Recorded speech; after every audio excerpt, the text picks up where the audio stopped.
Hello everyone, welcome back to Saras classes. Myself Sadiq Anjum. I am your biology mentor.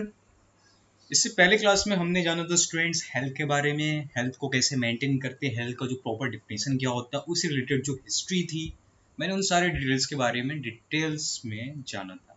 आज हम class को continue करते हैं। आज हम इस क्लास में जानेंगे डिजीज के बारे में। Let's start the topic about disease.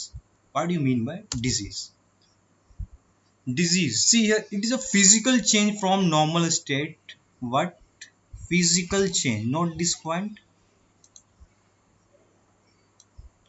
Physical change, what? From normal state which leads to discomfort, disability और impair health. ये एक ऐसी चेंजेस हैं बॉडी में। What type of changes? Physically. Physically से यहाँ क्या मतलब है? फिजिकली से यहाँ पर ये मतलब है जो ऑब्जर्वेबल हो। डेट्स वाई यहाँ पर फिजिकल वर्ड यूज किया गया है। ओके, फ्रॉम नॉर्मल स्टेट, आप अच्छे खासे हो, आपके में चेंजेस आ गए किसी प्रॉब्लम्स की वजह कर, किसी बीमारी की वजह कर, जो चेंजेस वो क्या है? ऑब्जर्वेबल है, क्लियरली ऑब्जर्वेबल है, और जिसकी वजह कर क्या होगा? आपके बॉडी में डिस्कम्फर्टनेस होगा, डिसेबिलिटी होगा। जो काम आप पहले उसको कर पा रहे थे वो आप कर नहीं पाएंगे, और इस वजह कर आपका हेल्थ खराब होगा। वैसी कंडीशन को हम क्या कहेंगे? डिजीज। Clear student? आते हैं नेक्स्ट पॉइंट में। It is always characterized by various sign and symptom. What do you mean by characterization? Characterization here means पहचान। आपको कैसे पता चलेगा कि आपको बीमारी है? सपोज फॉर एग्जांपल हम फीवर ले लेते हैं। क्या लेते हैं? फीवर। ओके, फीवर में क्या होता है? हमारी बॉडी की जो टेम्परेचर है वो बढ़ जाती है। नॉर्मल हमारी बॉडी की टेम्परेचर क्या होती है? 36 टू 37 डिग्री सेल्सियस। बट जैसे ही हमें फीवर होता है किसी भी पैथोजेनिक माइक्रो ऑर्गेनिजम्स की वजह या किसी डिजीज की वजह से, तो क्या होता है? हमारी बॉडी की वो टेम्परेचर बढ़ जाता है। तो हमारी बॉडी की टेम्परेचर बढ़ना वो क्या है? वो it is a sign and symptom. ये एक तरह का पहचान है कि हम किसी पैथोजेनिक माइक्रो ऑर्गेनिजम्स के थ्रू अटैक्ड हुए हैं और हमें हमारी बॉडी में डिजीज एक्वायर किया है। Clear? Then this is the case of disease. जब बॉडी में फिजिकल चेंजेस आएंगे, जाहिर सी बात है आपकी जो फीवर रिक्वायर करोगे तो आपकी बॉडी की टेम्परेचर क्या होता है? बढ़ जाता है। क्या होता है? बढ़ जाता है। आप वीक फील करते हो, आपको क्या डिस्कम्फर्टनेस होता है? बिल्कुल होता है। आप जो काम पहले अच्छे से कर पा रहे थे वो काम अब नहीं कर पाओगे। ठीक है? क्लियर? आते हैं नेक्स्ट स्लाइड पे। नो टाइप्स ऑफ डिजीज की बात करते हैं। डिजीज कितने तरह के होते हैं? डिजीज हमने जान लिया क्या होता है। ये फिजिकल चेंज होते हैं जिसकी वजह कर हमारी बॉडी में क्या होगा? डिस्कम्फर्टनेस होगा। डिस्कम्फर्टनेस यहाँ पर क्या मतलब है? कि हम जो काम को पहले आराम से कर पा रहे थे वो अब उस काम को नहीं अंजाम दे पाएंगे, नहीं अच्छे से कर पाएंगे। क्लियर है? डिजीज कितनी तरह की होती हैं? सी हियर, डिजीज यहाँ पर कितने तरह की होती है? दो तरह की होती है। कितनी तरह की होती है? टू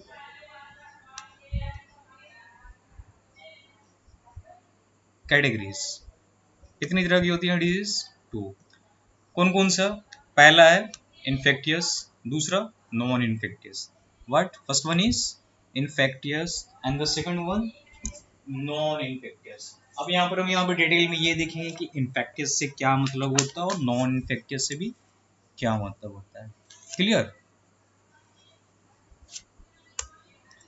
इन्फेक्टियस डिजीज वैसी बीमारी जो इजिली ट्रांसमिसिबल हो, जो आसानी से वन पर्सन से अनदर हो। See here, easily transmitted. What? Easily transmitted. Highlight करते हैं हम इसे, 1 मिनट। इजिली ट्रांसमिटेड, एक पर्सन से दूसरे पर्सन में जो आसानी से हो जाए उस बीमारी को क्या कहते हैं? इन्फेक्टियस। एग्जाम्पल्स में क्या है आपके? Common cold, chicken pox, third malaria and HIV AIDS. Okay, common cold एक ऐसी बीमारी है जो हमें इजीली हम एक्वायर करते हैं, जो हमेशा क्या होता है? ड्रॉपलेट्स के थ्रू जैसे ही हम इन्फेक्टेड बॉडी के कॉन्टेक्ट में आते हैं थ्रू द एयर, तो वो क्या होता है? हम एक्वायर कर लेते हैं। क्लियर? आते हैं थर्ड पॉइंट। इन्फेक्टेड डिजीज जो होते हैं वो काफी कॉमन होते हैं। क्लियर? इसका मतलब ये चीज़ होता है कि जो इजीली हो जाए, आसानी से हो जाए, उसे क्या कहेंगे, कॉमन कहते हैं। और हमारे लाइफ में हर कोई इस बीमारी से कोई ना कोई कभी ना कभी सफ़र ज़रूर होता है। Every one of us suffers from this at some times और अदर। अब रही बात एड्स की बात, जो एड्स भी है वो इन्फेक्टियस में आता है। एड्स किस में आता है, क्लियर, इन्फेक्टियस डिजीज में आता है। और ये जो एक ऐसी बीमारी इन्फेक्टियस डिजीज है जो क्या होता है, फैटल होता है। फैटल से यहाँ पर क्या मतलब है, जानलेवा। अब यहाँ पर कई होगी सवाल होगा कि सर एड्स इन्फेक्टियस में कैसे आए। बच्चे यहाँ पर इन्फेक्टियस से क्या मतलब, वैसी बीमारी जो 1% से दूसरी पर्सन के थ्रू आसानी हो जाए। एड्स कैसे होता है, पहला कंडीशन, अगर हम ऐसे इन्फेक्टेड पर्सन के साथ फिजिकल रिलेशन बनाते हैं जो पहले से HIV पॉजिटिव है, क्लियर। दूसरा, हम ऐसे पेशेंट हैं जो ऑलरेडी HIV पॉजिटिव है और उसके थ्रू ब्लड ट्रांसफ्यूजन अपने बॉडी में ट्रांसफ़र करते हैं, ये तो अलग तरीका हो गया। वैसे सिरिंज यूज़ कर रहे जो HIV पॉजिटिव पेशेंट ने यूज़ कर रखा और उसी का हम बिना डिस्पोजल के उसी को सेम यूज़ कर देंगे। तो ये जो नॉर्मल एक्टिविटीज़ है जो लाइफ में easily happening होती है। That's why AIDS are categorized in the cases of infected disease। और इसी की वजह कर AIDS काफ़ी कॉमन हो चुका है कि वो easily एक जगह से दूसरी जगह फैलता है। That's why AIDS को infectious disease के अंदर में कैटेगराइज किया गया। आते हैं नेक्स्ट स्लाइड पे, नॉन इन्फेक्टेड में जाहिर सी बात है यहाँ पर अपोजिट हो जाएगा। वैसे बीमारी जो आपके बॉडी में इजी ट्रांसफर नहीं होगा उसे हम क्या कहेंगे, non infectious disease. Disease that is not transmissible directly from one person to another.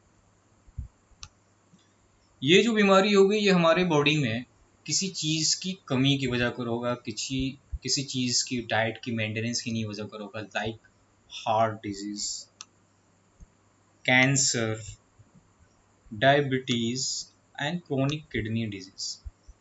ये सब बीमारी क्या हमें किसी से आता है, ऐसा होता है भैया कि बगल वाले को हार्ट अटैक आया तो जैसे ही बगल वाले को आया तो मुझे भी हार्ट अटैक आने लगा, ऐसा कुछ होता है? बगल वाले को पेशेंट है, कोई बैठा हो मेरे बगल में, तो हमें भी शुगर होने लगेगा, शुगर पेशेंट है तो हमें भी शुगर हो जाएगा, ऐसा होता है? बगल वाले का बीपी बढ़ा हुआ हमारा भी बीपी बढ़ जाएगा, नहीं ना। लेकिन इन्फेक्टियस केसेस में क्या होता है, कॉमन कोल्ड।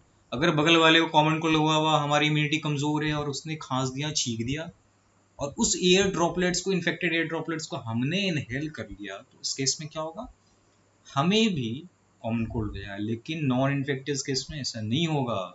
ये जब भी होगा हमारे डाइट के मेंटेनेंस के में अनबैलेंस होने की वजह पर होगा, क्लियर है। लाइक हार्ट डिजीज, ऐसा नहीं होता है कि एक को हार्ट अटैक होगा फैमिली में, किसी को तो पूरे फैमिली को हार्ट अटैक होने लगेगा। एक का किडनी खराब होगा तो सबका खराब हो जाएगा, क्लियर है। आते हैं अगला, नॉन इन्फेक्टिव डिजीज में कैंसर भी है, याद रखना कैंसर भी नॉन इन्फेक्टिव डिजीज में आता है। जब हम कैंसर बात करेंगे तो पता करेंगे कि कैंसर कैसे होता है, क्या होता है, फिर में डालना। अभी फिलहाल ये जानना कैंसर एक ऐसी बीमारी जो इजिली ट्रांसमिसिबल नहीं होता। इसका मतलब ये भी हमारी बॉडी में प्रोड्यूस होगी डाइट की वजह पर, या हम ऐसी पदार्थ का सेवन करेंगे, कुछ ज़्यादा हिंदी हो गया हम ऐसे सब्सटेंस को इनहेल करेंगे, इनटेक करेंगे जो कैंसरस हो, जो हमारी बॉडी के लिए सुटेबल नहीं है, तो वो क्या करेंगे, कैंसर करेंगे, जिसको हम कार्सिनोजेनिक कहते हैं, क्लियर। जब कैंसर की बात करेंगे टॉपिक तो उसको क्लियर लेंगे। एड्स में भी जब एड्स की बात करेंगे तो बिल्कुल क्लियरली बताएंगे किस तरह से वो इन्फेक्टियस। बस अभी आपको ये ध्यान देना है, एड्स क्या बच्चे, इन्फेक्टियस में, कैंसर किसमें आता है, नॉन इन्फेक्टियस में। और वहां पर याद रखना है इन्फेक्टियस में जो सबसे ज्यादा जो जानलेवा है वो कौन सी बीमारी है, एड्स, बहुत इंपॉर्टेंट है, मार्क कर लो, क्वेश्चंस आए हुए हैं। एंड नॉन इन्फेक्टियस में कौन सा है, कैंसर, जो डेथ का मेजर कॉज है, see major cause, clear, done. In the next class हम स्टार्ट करेंगे the next topic, infectious disease in humans, clear है, डन। होप समझ में आगे, एक बार और रिवीजन कर लेते हैं। डिजीज क्या होता है, डिजीज इट्स अ कंडीशन, ये ऐसी कंडीशन, एक ऐसी अवस्था है बॉडी की जिसमें हमारी बॉडी में डिस्कम्फर्टनेस होगा।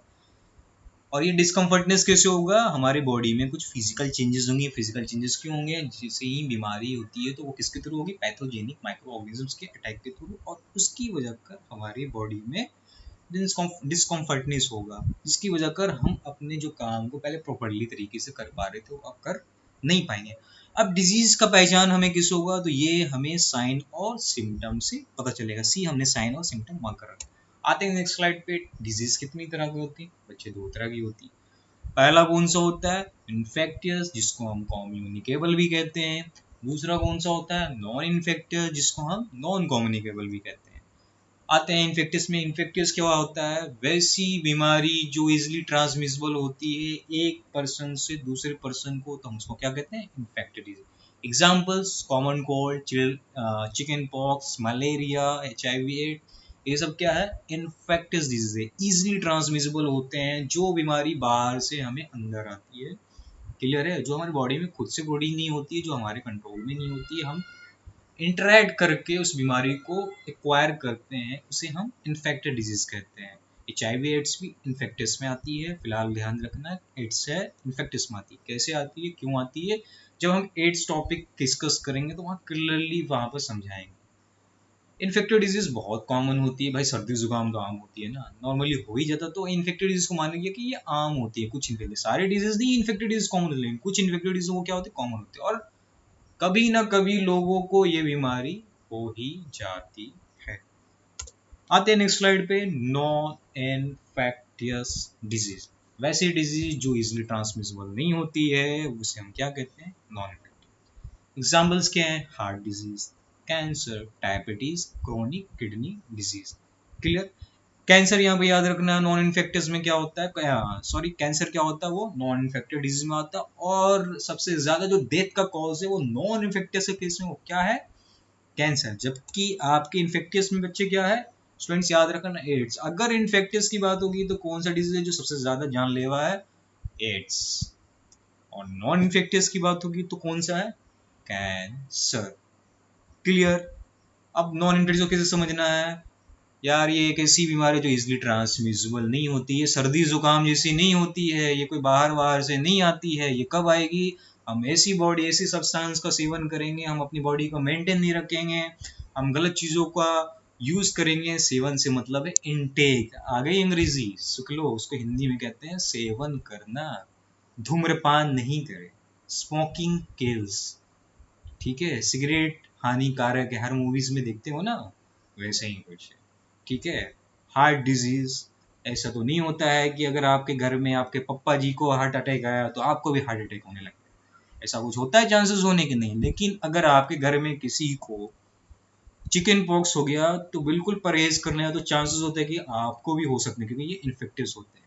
अगर आपने उसके साथ उठना बैठना स्टार्ट कर दिया, आप उससे परहेज नहीं कर रहे हैं, आपको जानकारी नहीं इस बारे में, तो फिर उस केसेस में चिकन पॉक्स आपको भी हो जाता है। अब कहोगे सर मलेरिया के केस में तो ऐसा नहीं कि जिसको मलेरिया हुआ है हमको भी हो जाएगा। मलेरिया एक ऐसी बीमारी है जहाँ पे हमें एक वेक्टर की जरूरत पड़ती है। वेक्टर क्या होता है? वेक्टर एक ऐसी इंडिविजुअल बॉडी होती है जो किसी चीज को ट्रांसफर करने में मदद करती है। लाइक इसको एग्जांपल समझ, आपने फ्लिपकार्ट पे कुछ ऑर्डर किया, तो फ्लिपकार्ट वाले खुद नहीं आते ना देने के लिए आपके डोर पे, कौन आता है? डिलीवरी वाले भैया आते हैं। आपने जो ऑर्डर किया, वो जो डिलीवरी वाले भैया है ना, जो सामान आपने ऑर्डर किया उसको जो पहुंचाते हैं, तो वो डिलीवरी वाले भैया ही वेक्टर कहलाते हैं। तो मलेरिया क्या खुद से आता है? मलेरिया प्लाज्मोडियम उड़ के हवा में? नहीं भैया, मच्छर लेके आती हैं, फीमेल एनोफेलिस। तो यहाँ पर मच्छर क्या होगी? वेक्टर। क्लियर? अब आप मच्छर, जिसको ऑलरेडी मलेरिया हुआ हुआ, वहां पर फीमेल एनोफिलिस भी घूम रही, वो भी बेचारी इन्फेक्टेड नहीं होती, वो भी ठीक ठाक से होती। वो निकली थी खून चूसने के चक्कर में, उसने क्या क्या, एक नॉर्मल पेशेंट समझ के उसने इन्फेक्ट कर दिया, उसका ब्लड सक कर लिया, जबकि उसको पहले से क्या था? मलेरिया हो रखा था। तो क्या होगा उस केसेस में? उसका जो वो ब्लड लेगी, उस ब्लड में क्या रहेगा? मलेरिया के पैरासाइट्स रहेंगे। और फिर वो वहां लेने के बाद फिर से वो क्या करेगी? उसको खून की कमी, फिर से वही सोचेगी मुझे और खून चाहिए। बगल में आप अच्छे खासे बैठे हुए थे, तो पहले एक को हो रखा था, उसने खून लेने के चक्कर में, मच्छर जो पहले वो भी ठीक थी लेकिन खून लेने के बाद वो भी इन्फेक्टेड हो गए, फिर वो आपको काटेगी, तो क्या आप इन्फेक्टेड हो गए? बिल्कुल होंगे। तो पहले मच्छर जो नॉन इन्फेक्टेड थी, वो जो इन्फेक्टेड था उसका खून पी के वो खुद इन्फेक्टेड हो गई, और फिर जैसे ही वो खुद इन्फेक्टेड हो गया, फिर उसने आपको काटा जो ऑलरेडी आप नॉन इन्फेक्टेड थे, और फिर आप मच्छर के थ्रू आप भी इन्फेक्टेड हो गए। तो क्या ये इन्फेक्टियस हुआ? अगर आप वहां पे नहीं बैठते हैं तो आपको मलेरिया होता? नहीं होता। बाकी वो किस्मत अलग की बात है, यहाँ पर ड्रामे नहीं करने हैं, बेकार के सवाल नहीं पूछने हैं। डन। मलेरिया जब स्टार्ट करेंगे वहाँ अच्छी से बताएंगे कैसे होता है क्या होता है। क्लियर? आते हैं नेक्स्ट स्लाइड में। तो समझ में आ गया, तो ये बीमारी ऐसी होती है यहाँ पर, ये हमारे बॉडी में, ठीक है ना, कुछ डिसफंक्शनलिटीज़ की वजह कर, कुछ डाइट्स की वजह कर, कुछ ऐसे आपके मेंटेनेंस को डिसबैलेंस करने की वजह कर ये नॉन इन्फेक्टियस डिजीज होती है। क्लियर? डन। अब अगले क्लास में हम बात करेंगे आपके ह्यूमन डिजीज, ह्यूमन में जो no infectious disease, common infected disease होते हैं, हम उसके बारे में। होप ये क्लास पसंद आई होगी। अगली क्लास में जल्दी डालूंगा।